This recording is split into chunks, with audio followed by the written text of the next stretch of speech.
करती है अपने मरद तो बड़ा बहुत बहुत बहुत बढ़िया हूँ। इतना बढ़िया मौसमी के जूस मती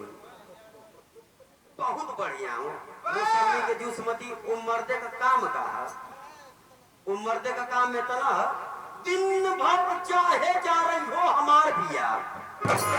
साझी का ठीका बजई हो हमार पिया और से दवाई लेके मुर्गियन मती मूड़ी तोड़त आई हो हमार पिया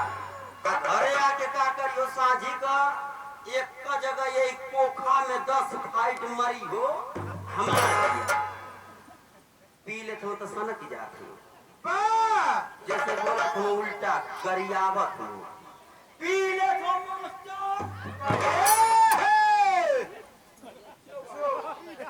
आगे जो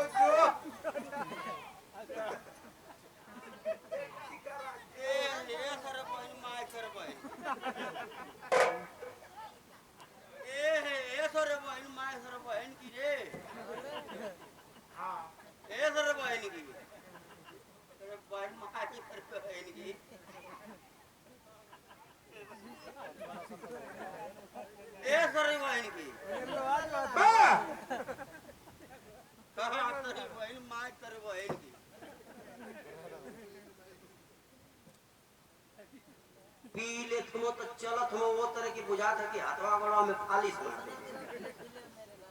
जहाँ खड़ा हो तुम स्प्रिंग पर नाचत हो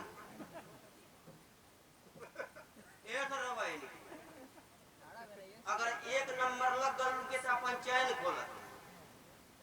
अब उनकर चैन उनके मिलता ना डोल ए सर भाई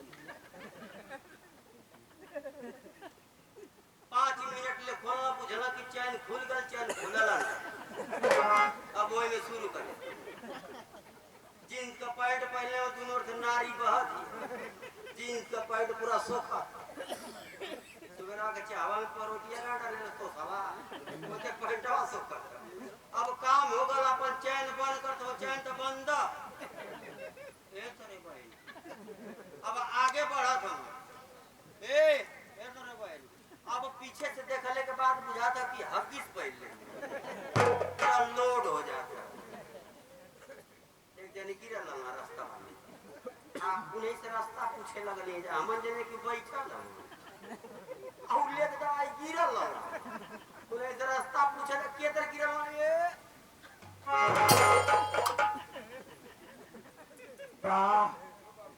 जो बाबू समय से घर धर जो जा जा जा तो है फुलवरिये न लगल ना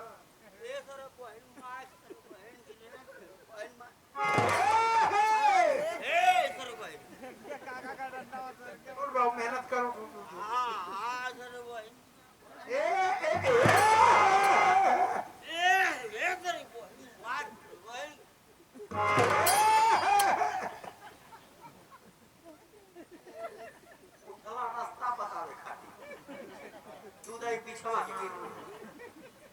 पिछवा के गिरना तू जरा का निकल अत्ती सर के बे में आगवा की गिरी यही पे लगल बिनसिया फुट गई अब भला लका आवे लगे अब कल्ले से मन सरक दिए काली में गोसवा मन उतार दिए उल्टा बोलत हूं गरियावत हूं गांव कदमी हो मास्टर गांव का आदमी होते एक दूसरे बर्दाश्त कर जे कहीं जाकर मरता मर गऊंगा का रोज को करा देते जब बर्दाश्त करके आगे बढ़ जाते होती ये और उनके पीछे लग जाते कतवा ए बहन मार कर बहन के बोल सुन बहन की अब किसर के बारे में जब ना बर्दाश्त होता तो घूम पर तो कतवा काहे तोरी माई बोले हे अभी पीछे गुजरे चाचा कोनो बात ना ये चाचा आके कंचटी तर जब लगावत हो एगो जब तड़ाक दे पावत हो तो काटा जात है 120 पर तुरंत बिल खे लगा तो का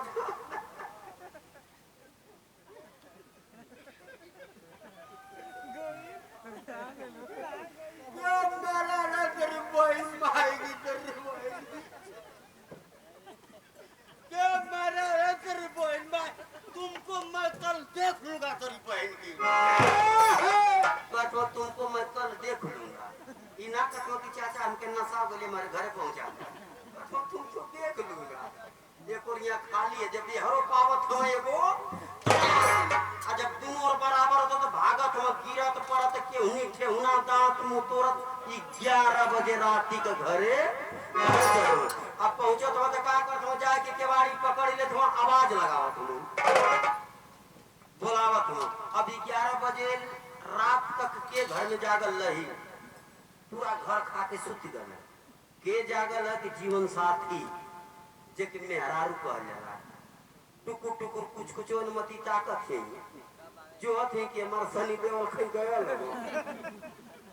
पता नहीं हो को रेसिडेंट हो जाइए वहां आवाज लगाओ तो स्टंटा अम्मी कड़ा खलसर माई गई मेहरारू जान गई कि हमार सनी देवल कान लगा के अपन ठीक कर लिया तो ठीक बोलत रहना हो आज इनके कुछ हवा का असर है अब वो हवा इनके भर दे ही ना मरले खाली जबनी में मरले संस्कृत में बोलत हुआ केवाड़ी ना खोलती जाके कोने लुका जाती दूध आवाज लगाओ था केवाड़ी ना खुलती सर के देर में मार के केवड़िए के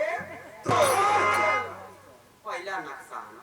दारू के तन की पीले बहुत पीले तो 500 का केवाड़ी के तन की तोड़ 5000 अंदर घुसा तो लाइन कट गई है अभी सनी देवल खो जाता सनी देवल के कजिए श्री देविए के तो अथवा नारे तो अटवत खोजत जाए के कोने पकड़ ले थे वही जे धई के चाप की देथ पकड़ ले के बाद कहतो कान कड़ा खले रे तर माई आ जब चाप देथ तो शुरू करतो जब दारू में पैसा खत्म भला उ गुस्सा बॉल भर रास्ता में जन पिटाल हम उ गुस्सा पर पेट जरत है वो गुस्सा कई मच्छर तड़तड़ोले हमें कुल गुस्सा चारों गुस्सा डेहरी के गुस्सा मेहरी पे चपले हम मारत हो तो बुझत हो कि भर दे ही मारत हो और कहीं घूमी ना पाओ खाली एक का जगह एक खवा में मार के तीन को बना देते सुबेरे का देवरान जेठाना बने नूट के बतिया तो पहली बड़ा हुल्ला उतरे तो वह बतावत कि का कहिए दीदी सिंटवा का पापा बेहया हम गीतिया जन बजाना बतावत ही बखान करती अरे चुड़िया चटी चटी फोड़ला हम आनर में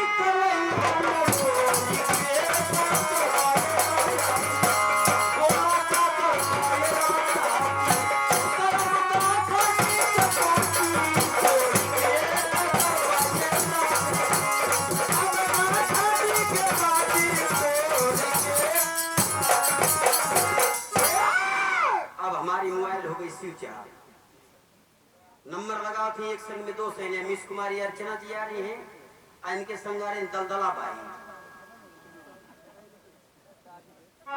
ला मन चाहे गीत भजन आप लोग ला बोला नागिन बोला